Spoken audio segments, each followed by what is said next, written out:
Ada pertanyaan dan keluhan dari teman-teman juga Ustadz tentang anak-anak. Dan ini merupakan keluhan dari orang tua Ustadz tentang anak-anak yang kerap dimarahi ketika ke masjid.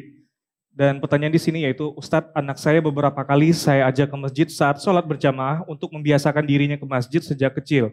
Namun kondisinya dengan umurnya 4 tahun terkadang ia sedikit gerasa-gerusuk dan terkadang bapak-bapak masjid memarahinya dengan sangat keras, bahkan dinilai sangat kasar sehingga anak saya menjadi trauma ke masjid. Dan saya takut itu akan berlanjut hingga ia dewasa. Dan pertanyaannya itu, bagaimana seharusnya kita sebagai orang tua mendidik anak kita ke masjid dengan benar? Dan apakah boleh bagi orang-orang sekitar untuk memarahi anak-anak hingga ke tingkat yang sudah sangat keras seperti itu, Ustaz? Tafadol. Baik, sekarang kita masuk ke pertanyaan masalah anak tadi. Memang kalau saran kami ya, mengajak anak-anak untuk ke masjid, terutama anak laki-laki, itu di saat umur dia sudah bisa terkontrol. Ya. Bagaimana dia bisa dikontrol, dia bisa diingatkan, dia tidak riwa-riwi tadi ya, sana sini misalnya mengganggu orang lain sholat. Itu sebaiknya memang dilihat umurnya. Biasanya umur-umur seperti ini di atas 5 tahun. 4 tahun ke atas 5 tahun. Tadi kan dikatakan umurnya 4 tahun ya. Jadi ada juga mungkin di bawah 4 tahun itu memang masih belum bisa. Karena dia belum tahu makna sholat itu. Sehingga bisa saja kita sholat malah tidak khusyuk gitu kan. Lalu bagaimana mendidik anak berhubungan dengan masalah sholat. Inilah hikmahnya kenapa sholat sunnah lebih afdol dikerjakan di rumah. Karena kata Nabi SAW begitu kan, semua sholat itu afdal dikerjakan di rumah kecuali faridah, sholat wajib. Ya. Dan disebutkan dalam sebuah riwayat, yang disebutkan para ulama hadis, sholat sunnah yang dikerjakan di rumah itu 25 kali lipat dibandingkan sholat sunnah dikerjakan di masjid. Jadi antum kalau punya kesempatan sholat ba'diyah di rumah, sholat ba'diyah di rumah. 25 kali lipat, sebagaimana antum kalau sholat wajib di masjid 25 kali lipat atau 27 kali lipat dari sholat di rumah kan gitu. Itu sunnah dibalik. Sholat sunnah itu juga lebih afdal di rumah. Tujuannya agar antum membiasakan anak-anak melihat sholat.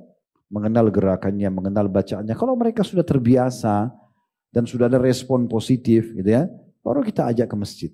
Dan itu tidak ada masalah. Bahkan Nabi SAW mengatakan apa? Ajarkan anak kalian sholat di umur 7 tahun bahkan gitu kan.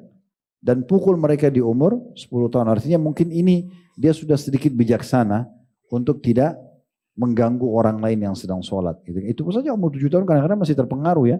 Kalau ketemu sama teman-temannya, ketawa, bercanda, segala macam itu. Sisi yang lain, bagaimana kita bermuamalah dengan anak-anak di masjid. Teman-teman sekalian, anak-anak ini memang alamnya bermain. Ya. Kita dulu pernah alami semua itu ya. Kita belum bisa anak-anak kita suruh serius kayak gini, antum duduk, dengar. Ya, sampai pernah ada ikhwan bilang sama saya, Ustadz anak saya nggak bisa diam. Coba diam aja 5 menit. Gimana caranya suruh diam? Dia nggak mau diam, dia alam berbeda, dia ingin tahu semuanya. Apa saja dia ingin coba, gitu kan?